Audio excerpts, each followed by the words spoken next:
And you could be forgiven for not noticing, but Nadhim Zahawi was, of course, sacked as the chair of the Conservative Party after he was found to have breached the ministerial code by failing to declare an HMRC investigation into his tax affairs. Prime Minister's own ethics advisor, Sir Laurie Magnus, found that he had made a serious breach of the code by not telling officials he was under investigation when he was made Chancellor by Boris Johnson. He also failed to officially declare that he'd paid a settlement to HMRC for tax avoidance when he was put in the cabinet by Liz Truss the following September, and when Rishi Sunak made him Tory chair and minister without portfolio in September. So an extraordinary example, really, of how a right-wing politician can rehabilitate himself from serious scandal, while Keir Starmer yesterday, you'll recall, was under attack for working for free to abolish the death penalty in former colonies. We use the phrase client journalism quite a lot on this programme, but there are days when the phrase doesn't seem to go far enough. And Zahawi's just one of them, attempting not only to gloss over his own scandalous recent past, but also to point fingers at others, calling, in his conversation with Nick earlier, calling for the former head of the Post Office to devote the rest of her life to charitable works. I'll say again, he was sacked for breaching the ministerial code, sacked by the current iteration of the Tory party. Almost unsackable cohort of charlatans and chancers. And yet he managed, perhaps uniquely actually, apart from, of course, Suella Braverman, he managed to actually get sacked. Even Dominic Raab would have hung on if he hadn't promised to resign in the event of being found to be a bully, because he was then found to be a bully, so he had to resign. But he would have tried to hang on if Keir Starmer hadn't pushed him into making that promise. So someone sacked for a breach of the ministerial code is able, through a combination of cynicism and opportunism, to use the Horizon Post Office scandal to cast themselves as a moral crusader. And that is a beautiful indication of how insane this story has now become. Danny Finkelstein, I beg your pardon, Milord Finkelstein, a former member, I think, of the Conservative Research Office, certainly a former speechwriter for David Cameron. He dedicates a whole page in Rupert Murdoch's Times to calling for Ed Davies' resignation over this issue. Davey certainly has questions to answer, but it's no coincidence that he's a Liberal Democrat, or rather was a Liberal Democrat member of the coalition government when Lord Finkelstein was writing speeches for its actual Prime Minister. But he casts himself today in the role of moral crusader, calling for the resignation of Ed Davey. I hesitate to put Nigel Farage in the same breath as Lord Finkelstein, because the latter is a valuable contributor to public discourse, whereas the former is, of course, simply the most stubborn skid mark on the underpants of British politics.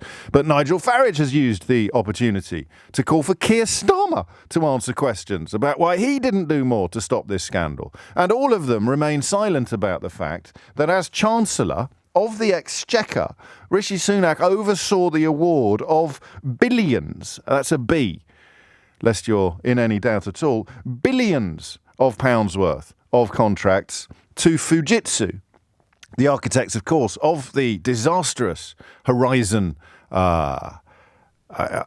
software, after the details of the scandal had emerged. I don't even know where you go with that. £3.6 billion during Sunak's time as Chancellor awarded to Fujitsu in solo and joint public sector contracts after the December 2019 ruling that was the focus of that ITV drama. So we are living in very, very strange times. Disgraced former chairman of the Conservative Party casts himself as a sort of caped crusader against malfeasance at the Post Office. Former speechwriter for the current Foreign Secretary and former Prime Minister goes after a member of that former Prime Minister's government and calls for him to resign over this scandal. And the beery flatulence made flesh that is Nigel Farage somehow sees himself as qualified to comment on Keir Starmer's culpability for a scandal caused by a company using software that was unfit for purpose, but which still received just shy of £4 billion worth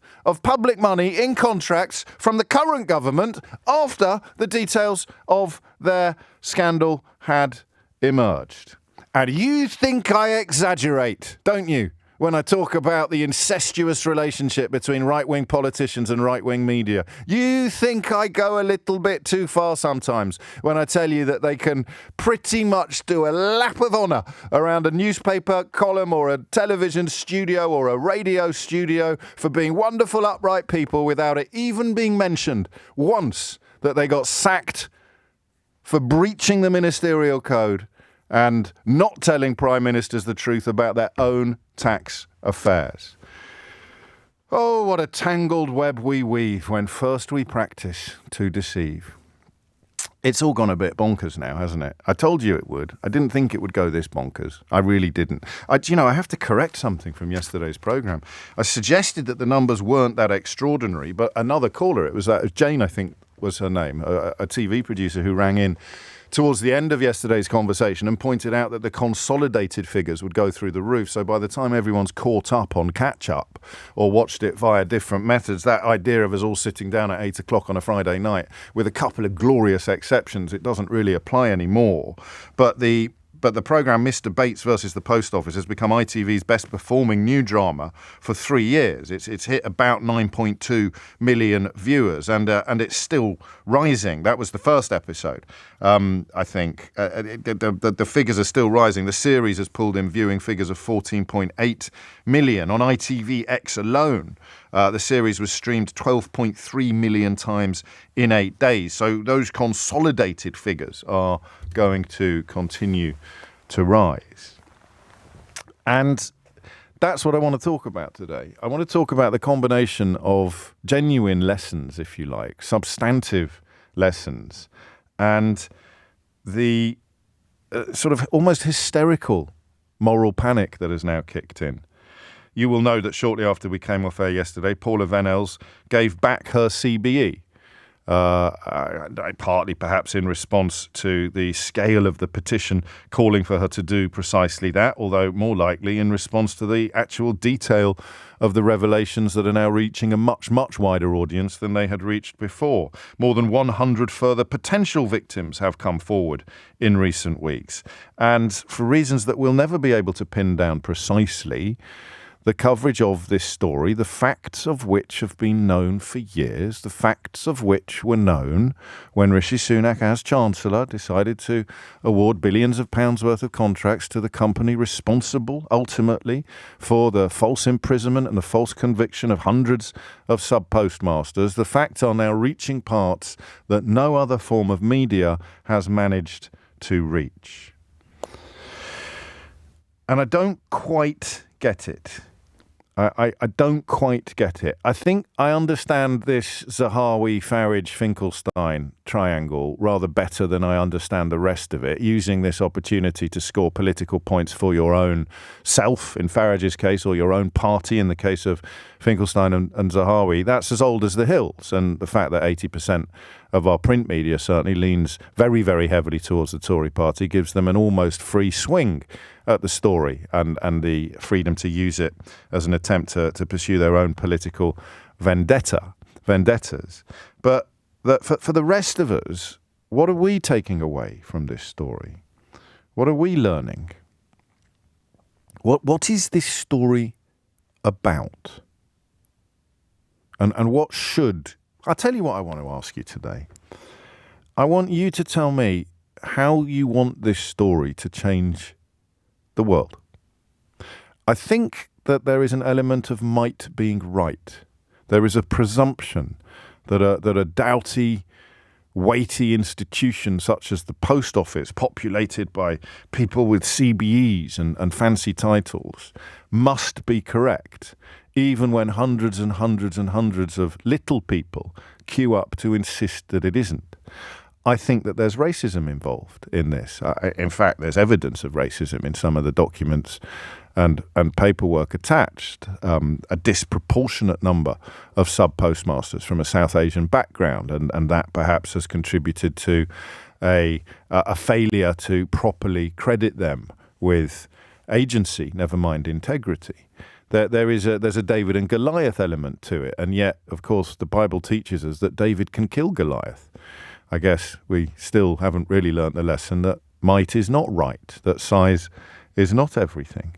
And and the noise now that everyone is deploying everywhere you turn, whether you're going after Paula Venables, whether you're going after Ed Davey, whether you're going after Keir Starmer, or whether you're going after the people that continue to give billions of pounds to Fujitsu and, of course, accept donations from them. That's a desperately important point. They continue to accept donations, I think, either from individuals at the top of Fujitsu or from Fujitsu itself. You are, of course, free to go after them as well. But what should we be paying attention to? That's what is the lesson that we should be learning from this story? I think we've lost sight of that. Priti Patel claiming that she'd been a tireless warrior on behalf of sub-postmasters, and it turned out that she maybe asked a couple of questions many, many years ago, but in 2016 she was boasting about giving a speech to their AGM. So the hypocrisy and the self-serving nature of right-wing politicians and their client journalists is on full display today. For once, I don't want to focus on that. I don't want to be distracted by that, by the Nadhim Zahawi Rehabilitation Society. I want to focus on what the lessons we should be learning are. What does this teach us? Because I hesitate to say I don't think we'll learn those lessons, whatever they are. But what should we be? What have you learned from the story? And what do you think society, and indeed my profession, the media, should learn from the facts? Hit the numbers now, you will get through. 0345 6060973 is the number that you need. What have you learned about the society we live in from the post office scandal in general and the Mr. Bates versus the post office telling of that story in particular? And crucially, what do you think society should learn from this scandal? I don't know whether we'll open the door to wondering whether it will learn those lessons or not. I just want you to focus on what lessons should. This is really important. This is Hillsborough, Grenfell territory. This is where those who do not learn from history are condemned forever to repeat it. And there's a pretty grim Grenfell-related story in the news today as well. But I really want to know what lessons you think society should learn from this still unfolding scandal.